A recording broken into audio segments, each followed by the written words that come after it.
1 de enero de 1796. Hoy, mi primer día en el Faro, hago esta anotación en mi diario, según lo acordado con Degrat. Llevaré el diario con la mayor regularidad posible, aunque Dios sabe lo que podría sucederle a alguien tan solitario como yo. Podría enfermar, o algo peor.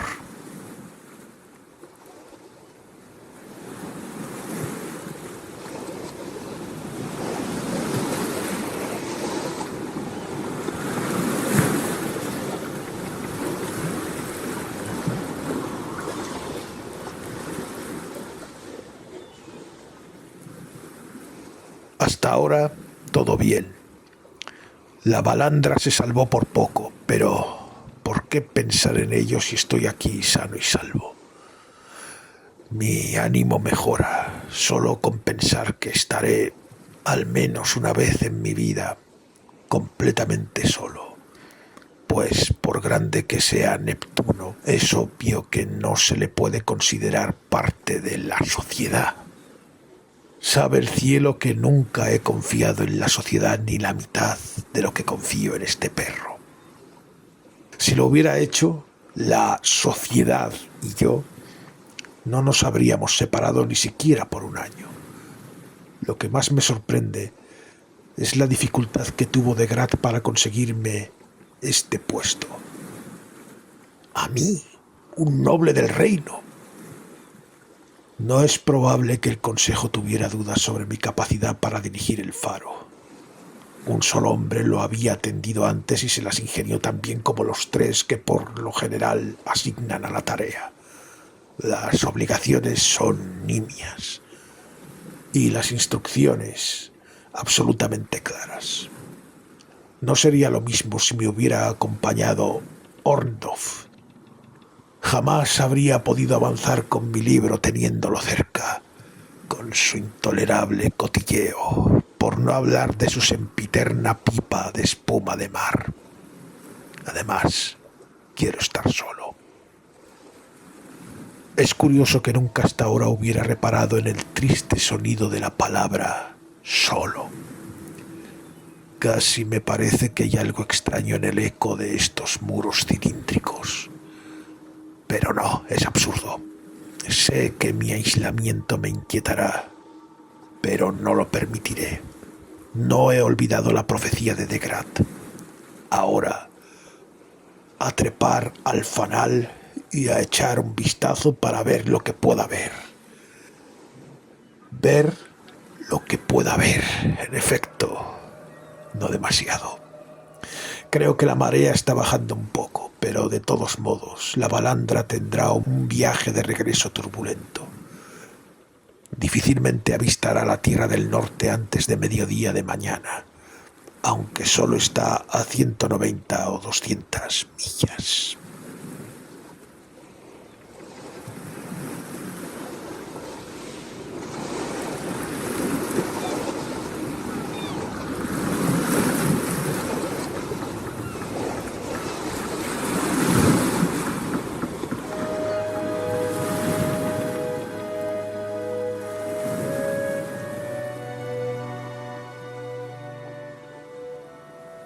De enero. He pasado el día en una especie de éxtasis casi imposible de describir. Mi pasión por la soledad no podía haber tenido mayor gratificación. No digo satisfacción, pues dudo que pudiera sentirme saciado de una dicha como la que he experimentado hoy. El viento amainó al alba y por la tarde el mar se había retirado. No se veía nada, ni siquiera con el telescopio, salvo océano, cielo y alguna que otra gaviota.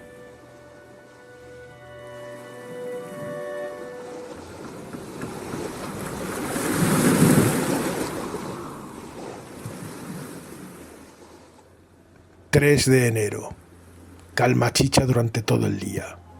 Hacia el atardecer el mar parecía de cristal.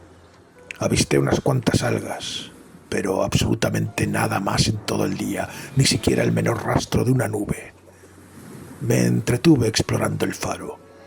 Como compruebo a mi pesar cada vez que tengo que subir por sus interminables escaleras, es muy alto, casi 50 metros, diría yo, desde la marca inferior del nivel del agua hasta lo alto del fanal. Sin embargo, desde el fondo del foso debe de ser al menos 55 metros, puesto que el suelo está a unos 5 metros por debajo de la superficie del mar, incluso con la marea baja. Creo que deberían haber rellenado el fondo hueco con mampuestos. En tal caso el edificio sería mucho más seguro. Pero ¿en qué estoy pensando? Una estructura como esta es lo bastante segura en cualquier circunstancia. Debería sentirme a salvo incluso si arreciara el más furioso huracán. Sin embargo, he oído decir a los marineros que ocasionalmente, con el viento del sudoeste, el mar ha subido más aquí que en cualquier otro punto del globo, con la sola excepción del paso occidental del estrecho de Magallanes. Pero el mar por sí solo no podría con este sólido muro roblonado en hierro que a 15 metros de la línea de aguas altas tiene el espesor de al menos 1,20 m. La base sobre la cual descansa la estructura se me antoja tiza.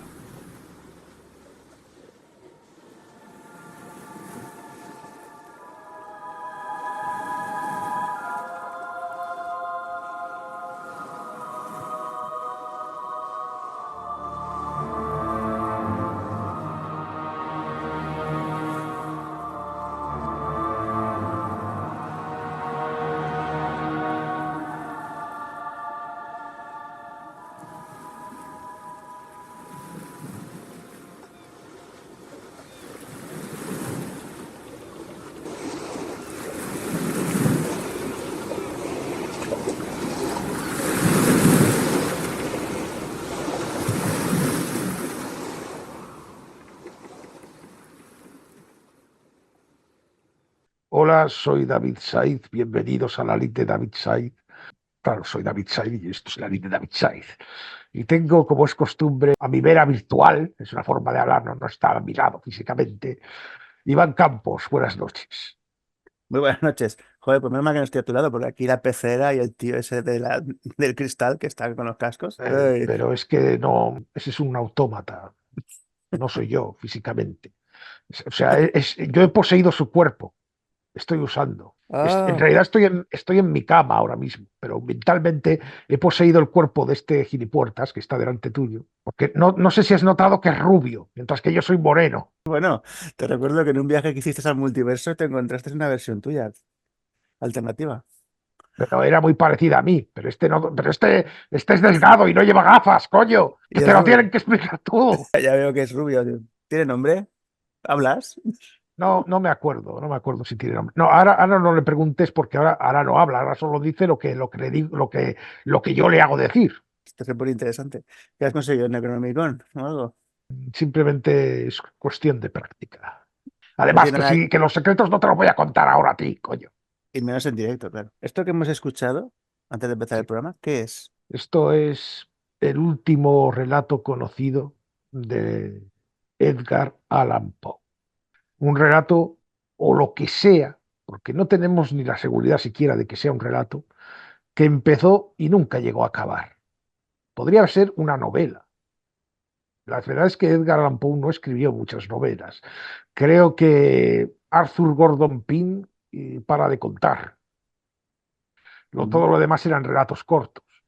Y es imposible saber pues, si esto era un relato suyo de los fantasmagóricos, si era una nueva novela o, o qué. Yo creo que Y es un claro, relato corto, porque lo que hemos escuchado narrado era un inicio. sí, Esto fue en 1849. Le pilló por sorpresa. Claro, él no esperaba morirse, evidentemente, en 1849. no suele esperarlo. Bueno, a veces hay gente que sí que lo ve venir, pero en Hombre, este claro, caso pero no. él estaba Porque bien, además ¿no? no fue una muerte, murió joven y bueno, no tenía tampoco ninguna gran enfermedad. O sea, Desaparece y aparece con ropa cambiada y diciendo cosas raras. hay una Con película que, fiebre. hay una película que hemos citado aquí que donde dan una Sí, peculiar versión porque es que fue en 1849 y la película, pues, claro, hay elementos reales y elementos ficticios. No hace falta explicar cuáles son los ficticios porque son obvios. Pero a nivel de recreación y John Cusack hace un buen Poe. Sí. Y la película es un homenaje a diferentes historias de Poe que las usa como conductor, porque hay un asesino. Bueno, es que tampoco, no vamos a hacer spoiler, pero digamos que en una película, Hombre, queda un poco hipócrita que no queramos hacer spoiler cuando hablamos de esa película, la destripamos completamente de principio a fin. bueno, sí, hay un asesino y usa los relatos de Poe para cometer sus crímenes, recreándolos. Entonces, claro, eso al autor le impacta porque tú nunca esperas ver en la realidad lo que has imaginado y narrado. Como autor te tiene que impactar. De hecho, recrea muy bien el péndulo, todo se ha dicho. Yo he escrito apenas un par de relatos o tres y si de repente viera que ocurren en la realidad, me da algo.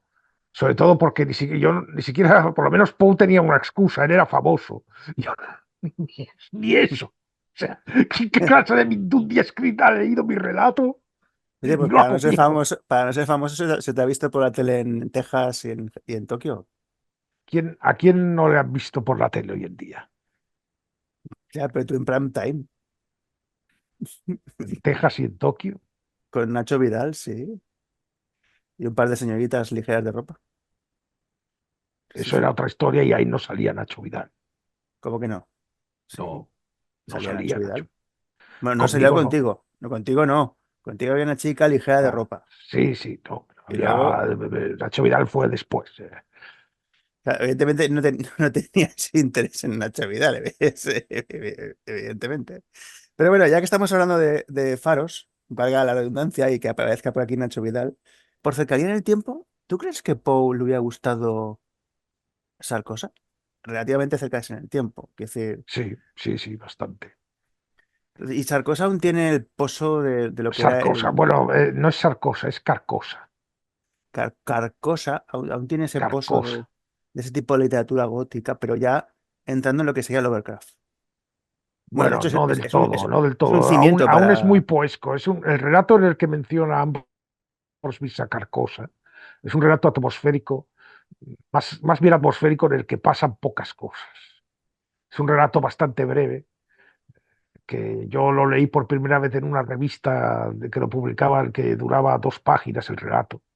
También es cierto que la letra era pequeña, pero bueno, es un relato que tampoco es muy largo y es sobre todo de recrearse en palabras y en una atmósfera y bueno, con giro final. Sí, pero es que ese pequeño relato ha cimentado Pero no era la otro. intención, no era la No, no, no, ya, intención, ha ya, ya, ya. sido, sí, fue una cosa que, bueno, era este relato que se titulaba Un habitante de Carcosa, Mm. donde aparecen este nombre, Carcosa, una antigua ciudad imaginaria. Y que se da cuenta Y al final de que está muerto.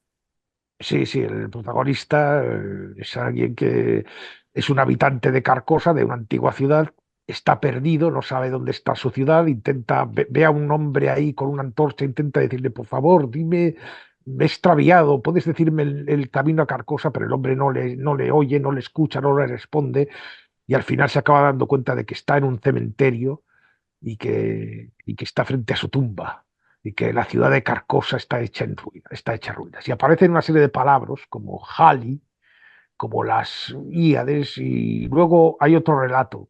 No sé si estaba en el mismo recopilatorio de Ambrose Bierce, titulado Jaita el Pastor, un Mm. relato que es una especie de fábula, de metáfora, que está protagonizado por un pastor llamado Jaita, que vive en una época de la que no se dan más datos, pero que adora a un dios, un benévolo dios llamado Hastu.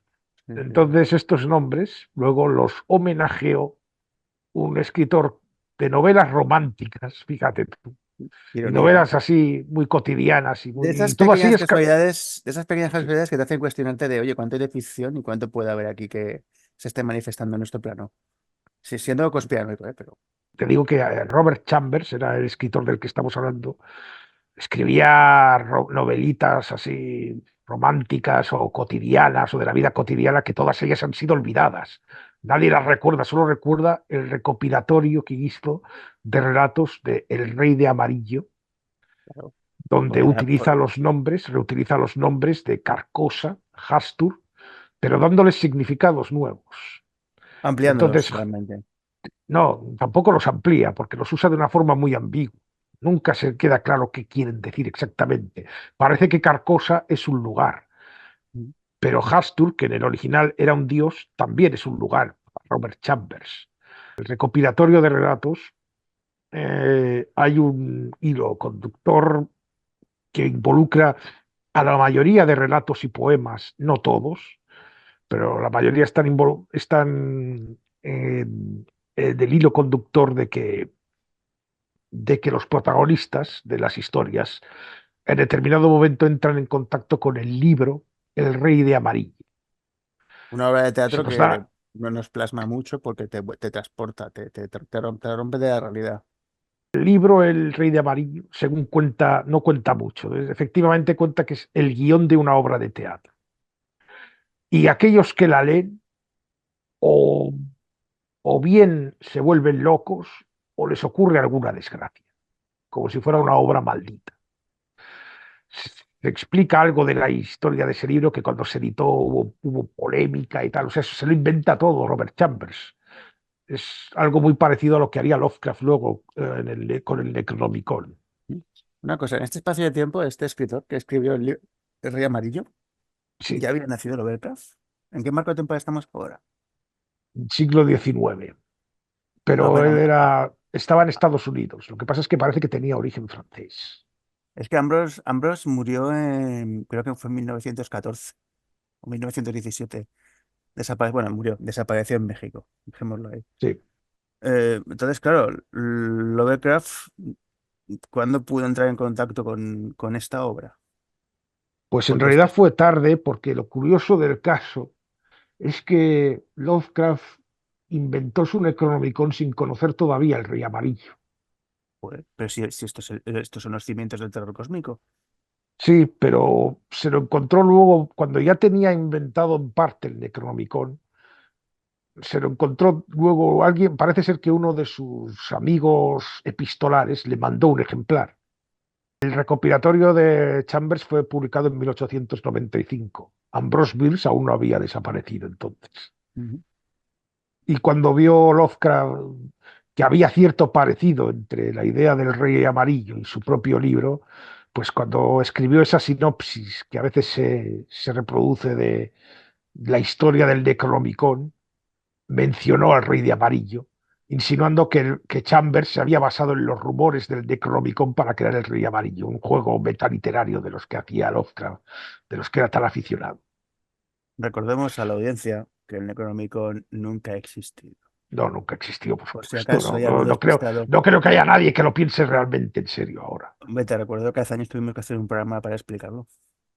No, no, no tuvimos que hacerlo, no, no nos obligó nadie. Pues, lo decimos porque quisimos y oye, que hoy en día que solamente alguien de muy baja estofa intelectual realmente creería que el Necronomicon existe como tal. Otra cosa es que algunos hacen triquilluelas y dicen, no, bueno, es que en realidad tiene otro nombre, ¿no? Pero eso es otra cosa. Pero Lovecraft no trataba mucho el tema de Hastur y el Rey Amarillo. Eso fue cosa de August Derleth. De hecho, hay ciertos indicios que podrían indicar que a Lovecraft no le gustaba mucho el personajillo de Hastur. Sí, es uno de sus primordiales, ¿no? Sí, pero fue como una cosa de August Derleth y como que le dejó, quizá por cortesía, pero algunos, bueno, tampoco, esto es interpretativo, ¿no? Oficialmente nunca dijo nada en contra de Hastur.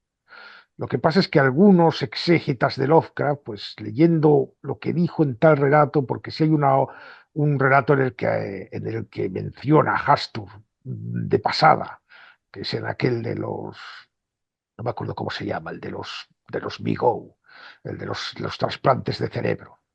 Pues qué chungo, ¿no? ¿Qué año es esto? Bueno, esto ya serían los años 20, 30, por ahí. O sea, que en los años 20 Eh, ya concebía una especie de gore inimaginable para la época, ¿no?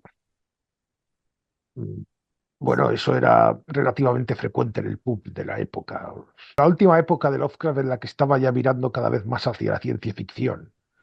Ujú. Y, y bueno, y es una especie de precedente de lo que luego serían las historias de abducción. Es muy parecido en realidad. Sí, De hecho, más de un ufólogo lo ha usado como base para decir que Lovecraft sabía algo. sí, seguro. Vamos. Y seguro que tenía un ejemplar de Necronomicon en su biblioteca. Y lo Sí, leía ya, ya, los ya. sábados por la noche, ¿no? Pero la expansión que hizo Derlet ha sido la que ha acabado haciéndose más famosa. Sí, porque Derlet, hasta nuestros días, o sea, ha llegado desde el siglo XIX hasta nuestros días, a pesar de la muerte de Lovecraft. Porque Lovecraft sí, murió en la primera etapa de... pero es que fue Sí. Derlet quien popularizó a Lovecraft. Posiblemente sin Derlet no conoceríamos tanto a Lovecraft. Ujú. Derlet y el otro, ¿cómo se llamaba el otro? Donald Wandrei, fueron quienes fundaron la editorial Arkham House.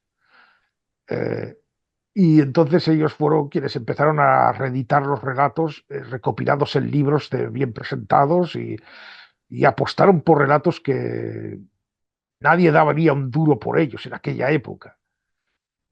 Entonces hay que reconocerle eso. Por eso, si algún día hago un vídeo para mi canal sobre Derlet, ya tengo el título ideal. Es el, el fiel traidor. ¿Por qué el fiel traidor? Porque realmente era muy fiel y en cierta forma traidor. August Derlet es odiado por muchos fans de Lovecraft porque dicen que tergiversó su mitología. Porque Derlet tenía un concepto muy personal de los mitos de Cthulhu, nombre que él mismo acuñó. Él acuñó toda esta mitología con el nombre de los mitos de Tulu. Eh, y bueno, él lo Cthulhu veía como, o sí, lo Cthulhu. veía desde un punto de vista más esotérico. Entonces, eh, los dioses para él eran elementales. Nyarlathotep era la tierra, Chulu era el agua, y pensaba, nos falta alguien del aire. Y entonces puso a Hastur como elemental del aire. Eh, estas cosas no les gustaban. Luego, además, que creó a los dioses arquetípicos, porque los dioses primigenios los mostró como si fueran demonios, mientras que los dioses arquetípicos eran como los dioses buenos que estaban contra los demonios. Lo que provocó las iras de algunos lectores de Lovecraft que pensaban que estaba metiendo el bien, una batallita de buenos y malos en un género que había creado Lovecraft que era totalmente nihilista y que consideraba que todos los puntos de vista humanos eran equivocados. Esa era la versión original de Lovecraft y luego Derlet lo lleva a otro terreno. En realidad, la traición de Derlet no es esta. O sea, a ver, estos conceptos, Derlet tenía todo el derecho a meterlos. Y no tienen por qué ser malos conceptos. Los conceptos nunca son malos. En literatura lo importante es cómo los desarrollas. También es cierto que Derlet no los desarrollaba demasiado bien porque no era un gran escritor precisamente. Pero la gran traición de Derlet a Lovecraft no fue esta. Su traición consistió en que él creyó que esta era la única manera correcta de entender los mitos de Cthulhu y la quiso imponer. Durante mucho tiempo vendió que él y Donald Wandrei eran los titulares de los derechos de autor de los mitos de Chulu. No era cierto. No había ningún documento que pudiera acreditar eso. Él lo iba diciendo por si colaba, pero no es verdad. Y él quería imponer su visión como la única visión correcta. Y esa es la gran traición, porque Lovecraft jamás quiso que una visión de los mitos de Chulu fuera la correcta, porque él quería crear una mitología que se pareciera a las mitologías de la vida real. Y las mitologías de la vida real se crean por varias personas a lo largo del tiempo y tienen contradicciones internas. Y no hay una única manera de entenderlas. Y, y, y la única traición, cuando se habla de este traición a Lovecraft y tal, no, no, la única traición a Lovecraft es imponer una única visión. Y los que critican a Derlet se olvidan a menudo de que ellos están cayendo en el mismo error de Dernet, que es imponer una única visión y una única forma de entender los mitos de Chur. Ujú. Es una paradoja bastante Sí, no, habitual. no, está bien. Pero que esto ha trascendido, o sea, esto llega hasta nuestros días, porque Sí, Stephen King, aunque le cambió el color, creó un digamos que hizo su propia versión del Rey Amarillo. pero que en algunos, bueno, por lo menos, a ver, en la novela es una cosa, pero luego en la expansión del cómic, que es muy fiel a la novela, y encima llena vacíos, lo pintan más tipo Lovecraftiano que de cómo lo pinta realmente Stephen King. De hecho, el cómic de la Torre Oscura, si podéis leerlo, complementa muy bien la novela y llena llena, o sea, en la novela citan muchas cosas que no se narran. Entonces, en el cómic de la Torre Oscura sí que se narran esas historias. Y aparte hay cambios, no es. O sea, no estás releyendo la novela, sino que yo cuando lo leí, La Torre Oscura, y compré el TVO, me sorprendió de encontrarme algo diferente a lo que había leído, lo cual es positivo. ¿Por qué? Porque tú ya vas con unas expectativas y de repente te encuentras con cosas nuevas. Entonces, no sé si has leído el cómic de La Torre Oscura. No, no lo he leído. Pues no tiene nada que envidiar a Lovecraft. Pero qué bueno que dices que Stephen King está haciendo el Rey de Amarillo, pero me estás reconociendo que eso no es todo del todo de Stephen King, es más bien cosa del cómic. Mm. Hombre, pero tanto en Apocalipsis como en La Torre Oscura, de hecho, Stephen King tiene mucha presencia. De hecho, ha escrito hasta algunos guiones. Por ponerte un ejemplo, no solo de TVO, sino en el remake de la miniserie de Apocalipsis, el último capítulo, el guión es suyo. O sea, es un autor que ha contado 4 veces, ha tenido la posibilidad de contar 4 veces de forma diferente la misma historia. Porque al poco tiempo bueno, a principios de era, sacó la versión extendida y revisada de Apocalipsis, que en inglés no se llama Apocalipsis, pero bueno, se llama La Cepa, para aquellos que lo sepan, que quieran saberlo. Luego, en los 90 se adaptó a serie de televisión, que a mí me gustó, por cierto. Y A luego, mí también, pero tenía una estética a veces. Bueno, tenía cierta cutrez encantadora la estética de la serie. no era mala, ¿eh? No, Los no digo que fuera autores, mala, pero es que a veces, ¿sabes a qué me recordaba a veces la estética? Me recordaba a las ilustraciones de los libros de los testigos de Jehová. es que a lo mejor es lo que pretendían. Puede Es que ser, es eso, sí. es que vamos, literalmente es eso. Y luego, hace poco se, em, se volvió a versionar la serie. Esta vez creo que eran 6 capítulos en vez de 4 u 8, no me acuerdo. Y el último capítulo, el guión lo escribió él. Y claro, o sea, es un autor que ha tenido la posibilidad de versionar 4 veces la, una de sus historias cumbre, que sale Randall Flagg, como no, que también es uno de los personajes que aparece en la Torre Oscura, que es un personaje pues, al cual había que dedicarle un programa. Y del que muchos conjeturan que en realidad es una máscara de Nyarlathotep. Bueno, no quiero hacer spoilers, pero en la Torre Oscura te cuentan cosas del origen de Randall Flagg. que- Pero bueno, pero sí, Stephen King si quiere puede cambiar el canon, ¿eh? O sea, quiere decir que lo que dijo en la Torre Oscura puede decir, no, en otro universo es esto lo que pasó. Ya. Porque ten en cuenta que la Torre Oscura es el punto de unión de los diferentes mundos de Stephen King. Por poner un ejemplo, en el final de la Torre Oscura, bueno, en el antepenúltimo volumen de la Torre Oscura, aparece el cura de San Slot, el que Ya, coge el autobús. el Sí, padre sí, Callahan ese. exacto, el que coge el autobús y se va. Sí. Y se cura de vampirismo, evidentemente.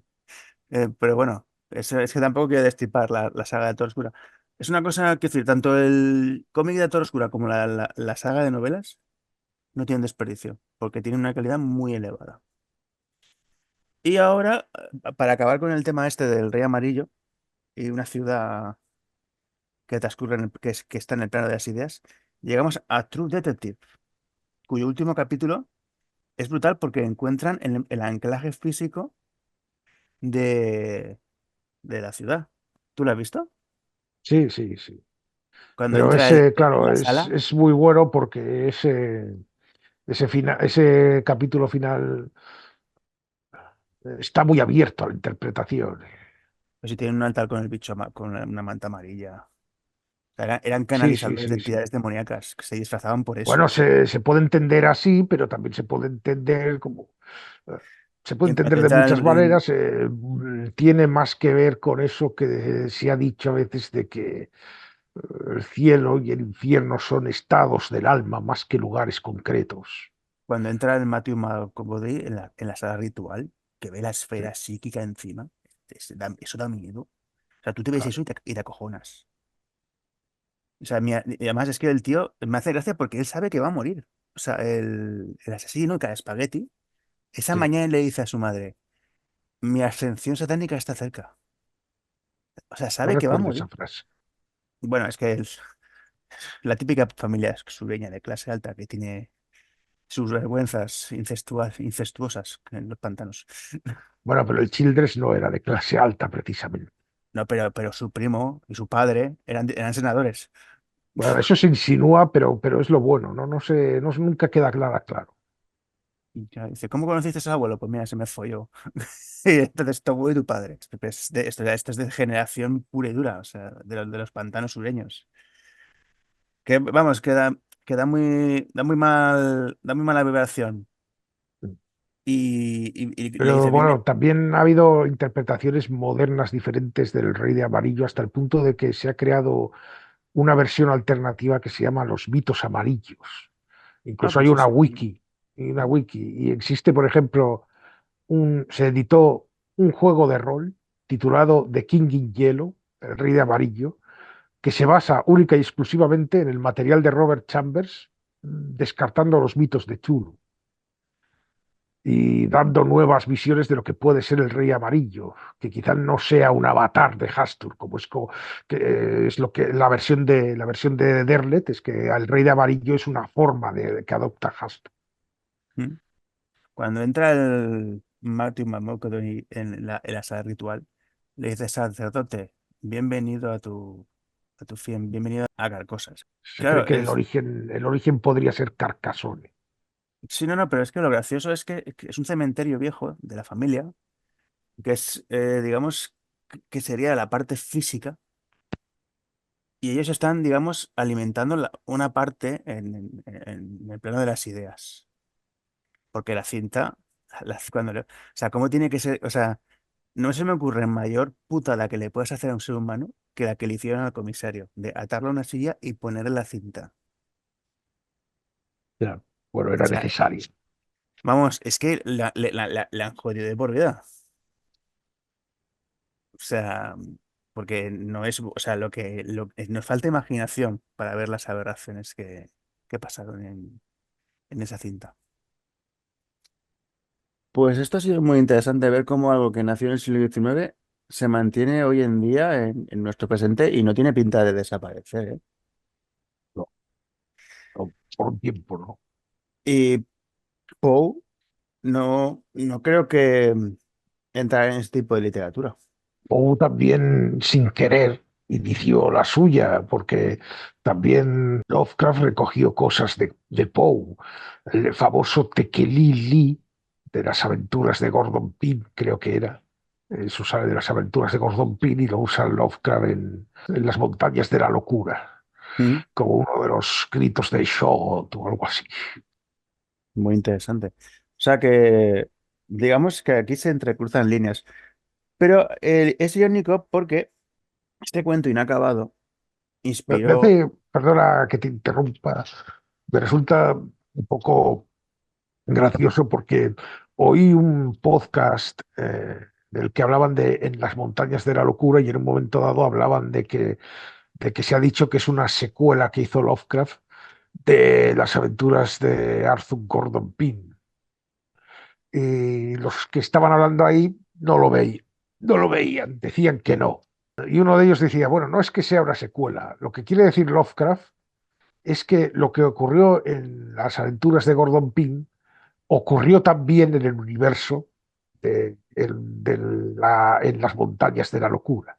¿Vale? Y yo me pregunto personalmente, ¿qué diferencia hay entre eso y una secuela? Nada, que no se pusieron, no se entendían, así de claro. El director de Nosferatu, Robert, Ellos hizo sí, una película de este relato, o sea, completándola, completándola con su imaginación. Claro, es imposible saber lo que tenemos, es lo que es no, pero la poquísimo. película de Robert Eggers es Sí. Lovecraftiana. Bueno, no lo sé porque no he tenido ocasión de verla aún por varias, bueno, por despiste, por cierto despiste, pero en cualquier momento me pongo. Tengo ya tengo la película ya disponible. A sorprender porque es una película totalmente Lovecraftiana, pero me hace gracia porque leyendo, Hombre, y ahora ya no me va a sorprender porque ya me has avisado. pero leyendo dice, se basa en el cuento inacabado de Poe. Bueno, esa es Pero la premisa. Coge la premisa del cuento y no puede coger mucho más tampoco. que es una película que en el futuro bueno, este director es un hombre que ya ha marcado antes y un después. Es como Pero Nolan no, o... no digas eso de que en el futuro se revalorizará porque ya está No, no, no, bastante no valorizado. digo que se revalorice, sino que sea una película de estudio como lo es 2001. Bueno, O sea, es, en parte ya lo es, y hay quien estudie esta película un poco. sí, o sea, no sé por qué. Igual que en los 90 hubo un boom con el cine marginal, véase Reservoir 2, Amor a quemarropa, Pulp Fiction, Killing Zoe, tú asesinas que nosotros limpiamos, Abierto hasta el amanecer, hasta Jim Jarmusch en Ghost, el perro fantasma, perdón. Aquí parece ser que se haya planteado una especie de metacine. Christopher Nolan, Robert Hibbs y otra serie de autores que no han destacado tanto, pero que sus películas tienen un peso fílmico espectacular. O sea, digamos que los que más son conocidos son Christopher Nolan, que destacan por hacerlas demasiado largas, pero bueno. Y este hombre, el de Nosferatu, que este peca del ritmo pausado, pero bueno, Nosferatu no se me hizo tan pesada como sus otras películas. Y bueno, volviendo al señor Poe, que se sorprendería de ver hoy en día todo este material, no daría crédito al hombre. Si Poe, imagínate que pudiera tener un espejo mágico como John Deep o un cronovisor y viera todo este material, ¿tú qué crees que diría? Primero, hombre, si lo viera así sin contexto, no entendería nada. ¿Qué? O menos fea, tú lo Porque, entendería, transcurre en su espacio temporal prácticamente, ¿no? a ver, bueno, sí, la película la vería, pero claro, alguien que no ha visto nunca una película, te recuerdo las primeras reacciones de la gente cuando veía en el cine la locomotora Computadoras acercarse. que salían corriendo. Pues imagínate cómo acabaría el pobre Poe si de repente le metes Nosferatu de Robert Eggers. No sé si sobreviviría la experiencia. No, pero bueno, dando por sentado que pudieras adaptársele y empezar a ver el trabajo de Stephen King y Bueno, de pues todo. sí, sí, quedaría encantado seguramente. Y todavía más apenado de no ser inmortal y no poder llegar a esa época. ¿Mm? Bueno, pues tú que eres un gran conocedor de la obra de Poe, que por Hombre, cierto, tanto como gran ¿cuál conocedor. es difícil? Porque son dos genios opuestos, o sea, son dos genios en líneas temporales diferentes. Poe es un inmortal, pero claro, Lovecraft tampoco se queda corto. ¿Cómo los medimos? Yo cada vez estoy menos interesado en esa clase de cosas, de medir. Los dos me aportan, cada uno, bueno, Poe y Lovecraft son relativamente similares. Cada uno me aporta cosas un poco diferentes, pero son similares. Y ponerme a medir, a mí siempre me ha tirado más Lovecraft que Poe. Poe está muy bien, no se puede entender a Lovecraft sin Poe, claro, pero al final, pues si tuviera que elegir entre uno, me quedaría con Lovecraft por afinidad conmigo. Está más en concordancia con el mundo degenerado de hoy, ¿no? Digo Bueno, yo. Pues, no lo sé, no lo sé, no, no sé, bueno, no me vas a negar que el tanto mundo. Lovecraft como Poe pasaban bastante del mundo en general. Sí, sí. Pues eso sorprenderían de cómo se han revalorizado, ¿no? Después de un siglo de su muerte. Fíjate. Porque creo que ambos Seguro. pasaron problemas económicos, creo. Sí, pero sobre todo Lovecraft, no sé tanto que tanto Poe, pero Poe ya ya gozaba de cierta popularidad en su época. Hombre, fue si no decir, el primero, el de los primeros autores internacionales en dar la vuelta al mundo. Que parte de Cervantes, ¿quién había conseguido eso? Bueno, Julio Verne también. Sí, sí.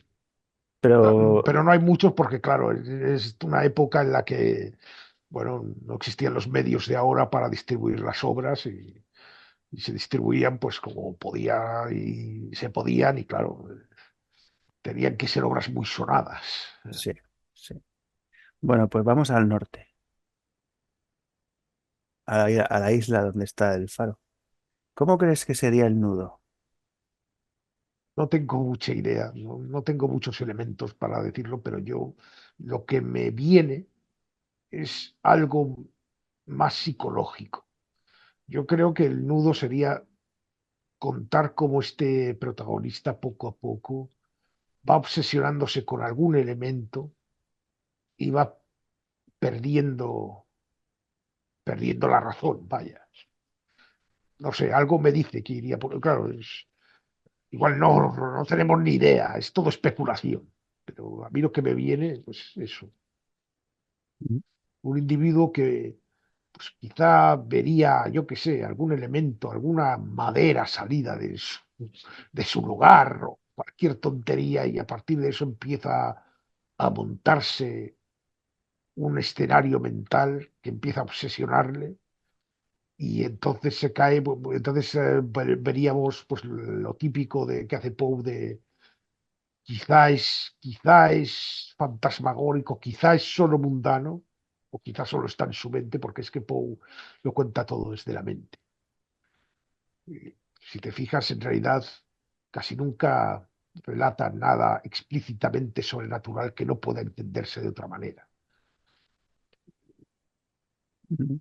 Entonces, quizá pues empezaría con esos asuntos fantasmagóricos, quizás sonidos y tal, y terminaría con alguna clase de caída en la locura. Puede con un epílogo de alguien que encontró el diario de este vigilante del faro y que se lo encontró suicidado o algo así, o muerto de alguna forma. No, no, sería más terrible porque desaparecería. Se lo encontraría en el libro. Pues Yo creo. también, sí, sí, eso es más coherente. No encontramos a nadie, solo encontramos esto. Ujú. No se encontró a nadie en ese faro. De hecho, no había indicios de que hubiera habido nadie nunca. Eso sería más terrorífico.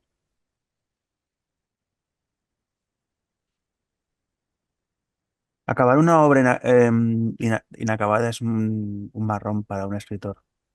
Lo digo más que nada porque Ah, tengo aquí micro del autor de Parque Jurásico, Michael Cheaton, y la verdad no es su mejor trabajo más que nada porque no lo acabó él, lo acabó otro escritor. Entonces, no, no voy a decir que sea malo, pero tampoco es la mejor, no es un trabajo que digamos que si no, que si lo lees, que si no lo lees no pasa nada, ¿sabes? ya, ya. Es un trabajo irregular, desigual, quizás. No, a ver, que Michael Cheaton hubiera ido por otros derroteros. Ten en cuenta que él murió y y la novela estaba a acabar. Les contrataron a un escritor que la acabó. Pero claro, no es Michael Cheaton. Se pudo. Y claro, el hombre hizo lo que pudo. Tendrías que haber, es que claro, a ver, ¿quién está vivo que pueda medirse con Michael Cheaton? Stephen King no, porque no toca las temáticas. Quiero decir, Stephen King es profesor de literatura. Es un filólogo.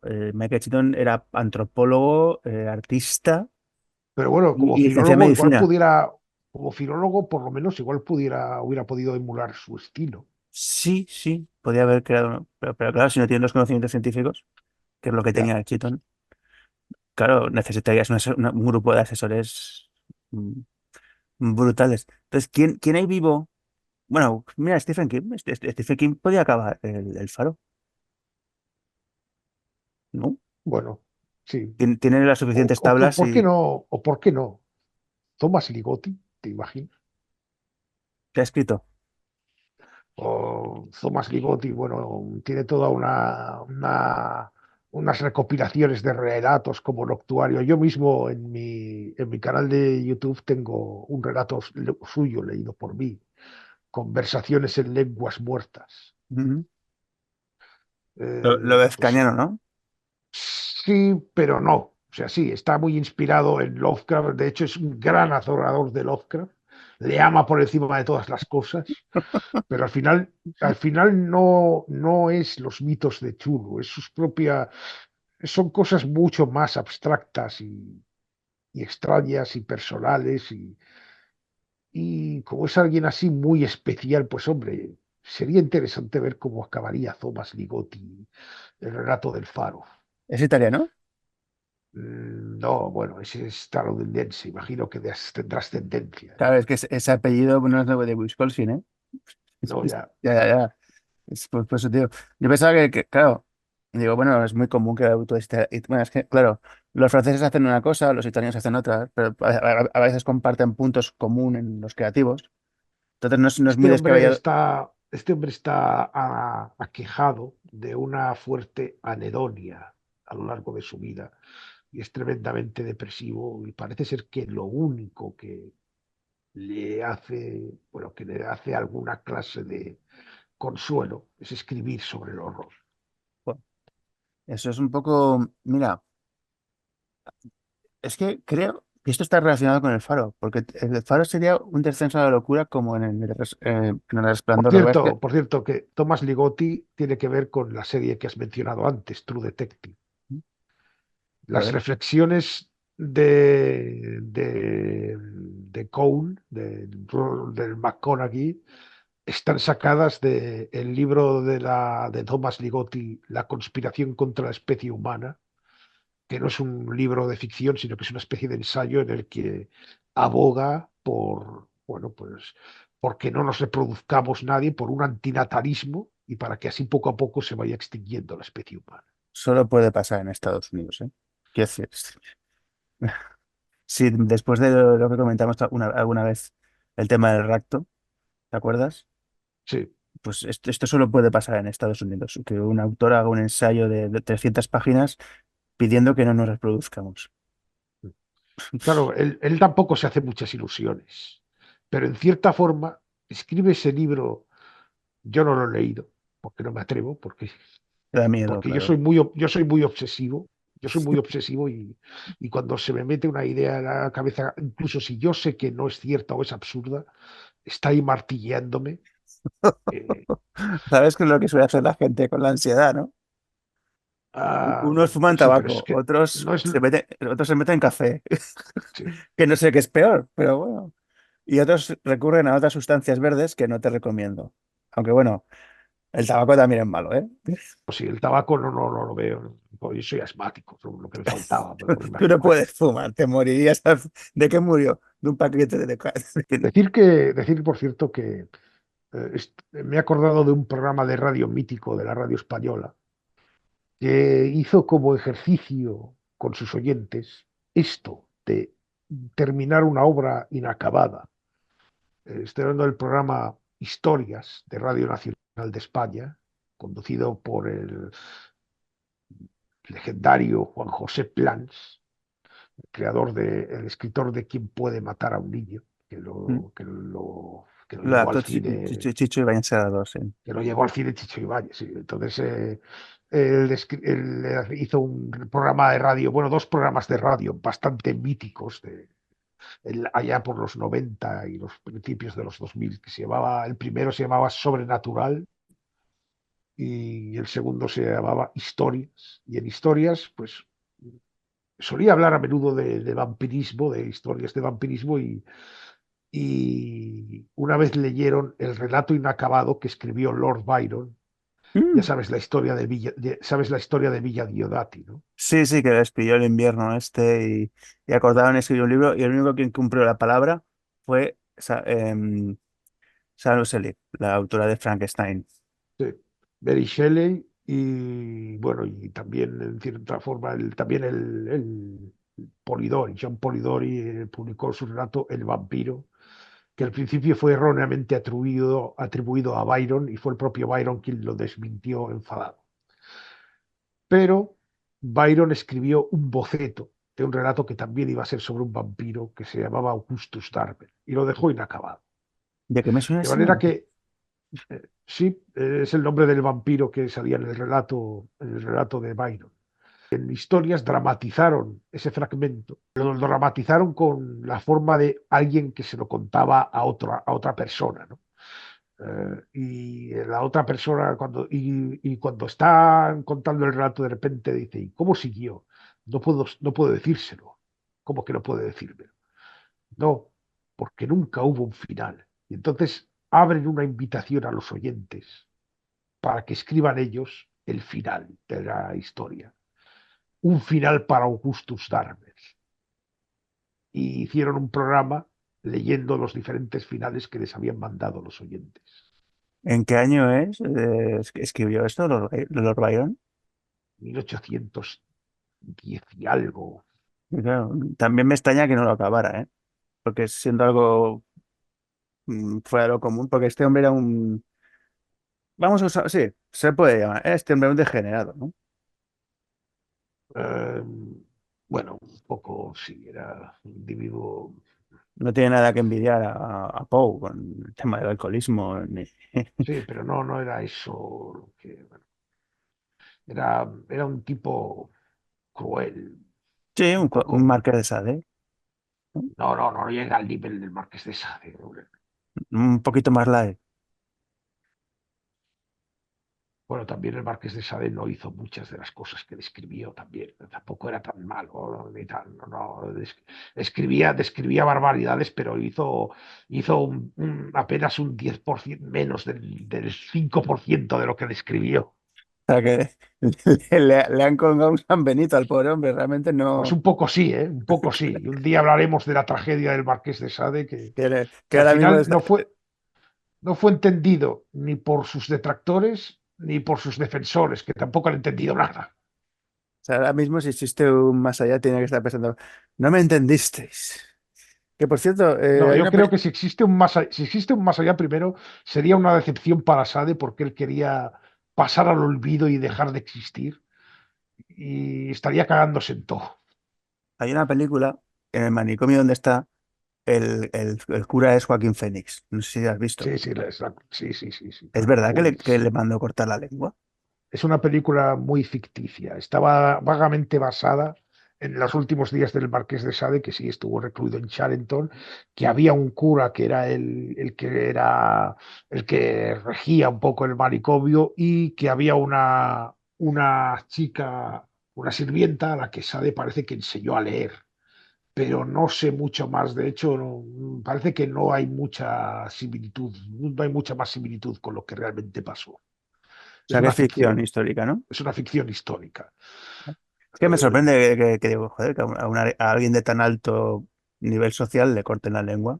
Pues, ¿qué poder tienes tú para, como cura, para decidir que le Bueno, amputen? estaba muy devaluado también, o sea, era la pesadilla de todo el mundo, de su propia familia para empezar, que no querían saber nada de él, Que si lo tiráis por la torre no pasa nada, ¿no?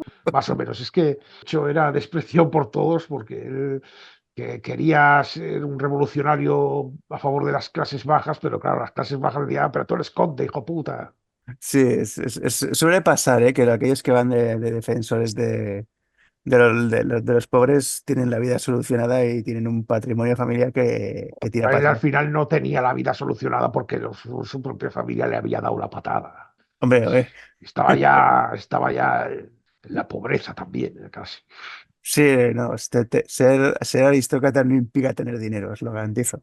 Fíjate, el Marqués de Sade que también es... La Revolución Francesa empezó en el 79 y acabó en el 89. Claro, no había empezado aún el siglo XIX. Poe nace a principios del siglo XIX y muere en 1849. ¿Tú crees que le influenciaría Lord Byron No. y Sade? Bueno, a ver, Lord Byron puede que sí, porque bueno, porque tenía más predicamento. Sade no creo, porque es que durante muchísimo tiempo sus obras estaban prohibidas en todas partes y Que hoy tenían en día muy lo vemos, pocas. no, hoy en día lo vemos como pornografía o depravación, pero en aquel momento histórico era terror, ¿eh? No, que no A se ver, hoy engañéis. día también es terror. Ah, Hoy vale. día también es terror. Yo recuerdo la primera vez que leía Sade, iba mucho más allá de lo que me imaginaba. Muchísimo más. Y de hecho no creo que se pueda considerar pornografía en absoluto. Ni siquiera en intención. La intención de Sade era hacerte vomitar. Terror duro, ¿eh? Sí, sí, sí, lo podemos poner perfectamente al lado de los grandes del género de horror. Pues si Poe no lo lleva a Sade es por problemas de la distribución y más en ese momento histórico, claro. Un francés que 30 años atrás se dedicaba ¿cómo lo describe este? Que porque Es- Carmelo Suárez escribió un libro que se llama Ciudadano Sade y en su etapa final estaba muy gordo y se dedicaba a azotar a prostitutas. sí. Que yo supongo que por eso le metieron en el manicomio. No, no, le metieron simplemente porque Napoleón Bonaparte dijo que lo que leía en las novelas de Sade le horrorizaba más que lo que veía en el campo de batalla. Pues imagínate, Para que le asusté. si ha existido alguna vez algo similar al Necronomicon, creo que podría ser las 120 jornadas de Sodoma. Y algunos textos del Marqués A la podrían altura. ser el verdadero Necronomicon. Sí. ¿Sabes lo que dijo cuando le preguntaron en la rueda de prensa? Que leyó el guión en una tril para tener las manos libres. Sí, sí, sí, sí, sí, esto fue un reportero de Caiga quien caiga. Esto lo recuerdo bien, lo vi en directo, bueno, en directo, cuando lo pasaron por primera vez en Telecinco, en el programa de Caiga quien caiga, que lo presentaba en Wyoming, y un reportero fue a la rueda de prensa de la presentación de la película, le hizo la pregunta a la Kate Winslet, el guión, a ver, las novelas de este hombre solían leerse con una sola mano. ¿Usted cómo leía el guión? La Kate Winslet abrió los ojos ahí, sorprendida, no recuerdo qué dijo, pero luego salió el Jeffrey Rush y dijo, yo tenía un atril y lo ponía ahí. Tengo que deciros que si queréis ver la película, os vais a llevar una decepción porque no es lo que estáis pensando. No, no, es un drama, es un drama. Es muy light y no vais a encontrar lo que buscáis. Sí, A mí me gustó, ¿eh? Bueno, hay un momento, hay un breve momento en el que una mujer está siendo sometida a doble penetración, pero no se ve nada y dura muy poco. la única cosa escatológica de la película, ¿sabes? Lo único, no es Lo verdad. único, lo único. Está en medio, en plan sándwich, está en medio de dos señores, pero solamente dura un poquito, nada más. Que yo supongo que para la Francia de 1789 eso debía ser algo Sí, inconcebible. esto es otra cosa, un pequeño punto de, a ver, la película me gustó, pero tiene ese pequeño punto de cobardía. En algún momento se lee algún fragmento de Sade y son fragmentos ficticios. No hay huevos de leer lo que realmente escribió, no hay huevos. Vaya, va a ser auténtico Necronomicon, ¿eh? Después de lo que veo. Está. Hombre, a ver, los 120 días de Sodoma es un libro gordo y ya en la primera página, en la mitad, ya hay un incesto. Dos padres que se intercambian las hijas. Yo te mando a tu casa la mía y tú me mandas a la tuya para abusar de ella. Y de ahí va subiendo. Vale, y esto nunca se ha adaptado al cine, supongo. No, Justin sí. Justin se ha adaptado dos veces al cine, una por Jess Franco, con Klaus Kinski haciendo de Sade, Joder, qué miedo. pero ninguna de ellas ha llegado a los... Bueno, Hombre, sí, que Klaus Kinski da el pego para Sade, pero no por el sí. físico, sino porque él en su vida personal era un degenerado. Era un Sade también, Era un degenerado. abusador de sus hijas también. Un sádico, sí, un sádico, o sea, un sádico sexual. O sea, cuando hizo Paganini no interpretaba, es que él era así. Este actor que es un problema con patas, pero claro, ¿qué haces con él? Era buenísimo. ya te digo. Ese es el asunto.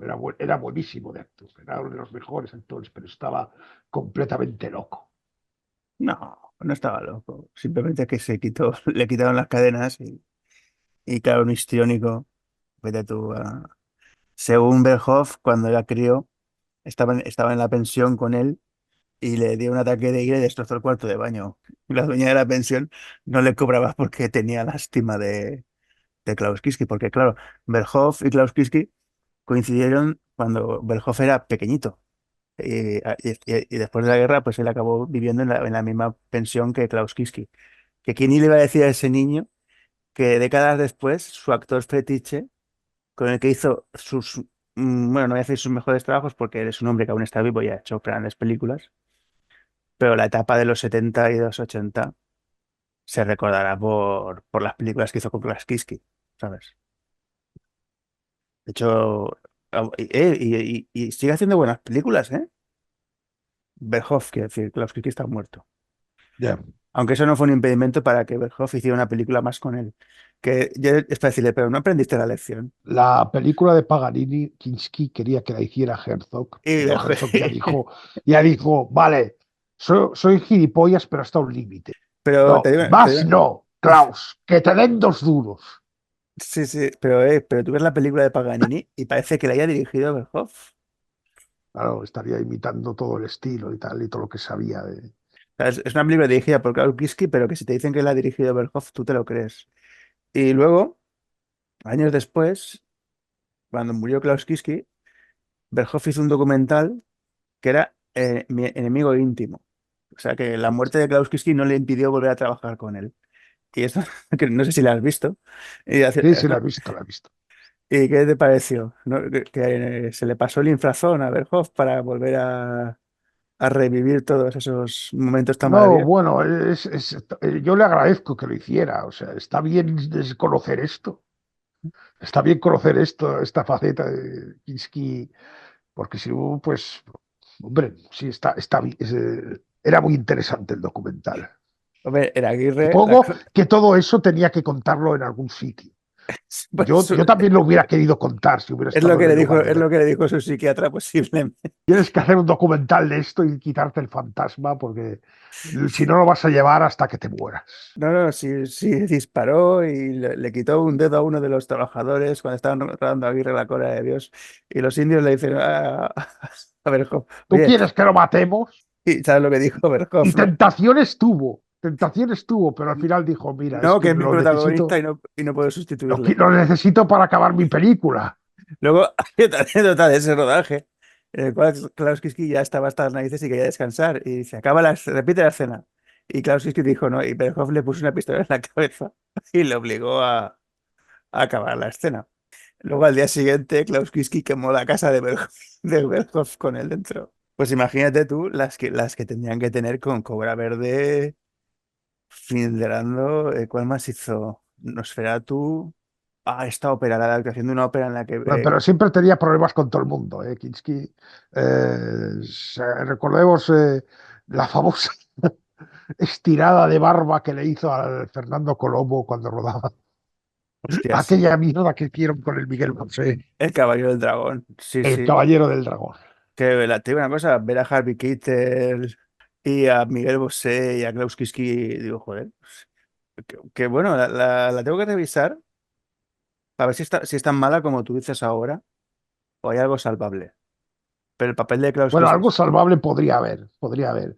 A fin de cuentas, fue una cosa muy a bombo y platillo que lo anunciaron porque era como una de las primeras grandes superproducciones de cine fantástico en España.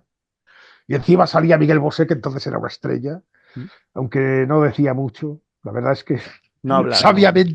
sabiamente inventaron una buena excusa para que su personaje no hablara. Claro, se centraron en un lenguaje corporal, porque si no eres muy buen actor, pues que hable tu cuerpo, como Conan. Sí. Como Conan, el Schwarzenegger tenía el acentazo austríaco, que tiraba para atrás, tenía un tejazo, y dijeron, mira Arnold, será mejor que hables más bien poco. Tú no tienes que hablar, eres un bárbaro. Pues sí, sí, sí. Bueno, nos queda poco tiempo, David. ¿Quieres añadir algo más al tema del faro?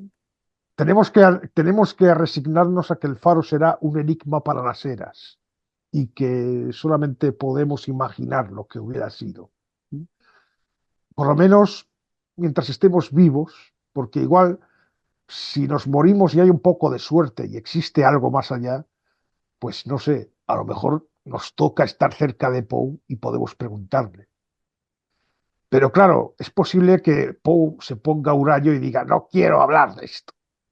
Pero bueno, entonces tendremos toda la eternidad. Hará porque no puede matarnos, estaremos muertos ya. Entonces o Puede, nos responde puede ir a o otro plano seguimos. también, ¿sabes? Pero bueno, pues ahí, eso sería otra cosa. Pues nada, finalizamos, ¿no? Venga, Muchas gracias a todos y os vemos en un próximo programa de Anécdotas de Domenech. de que li, li.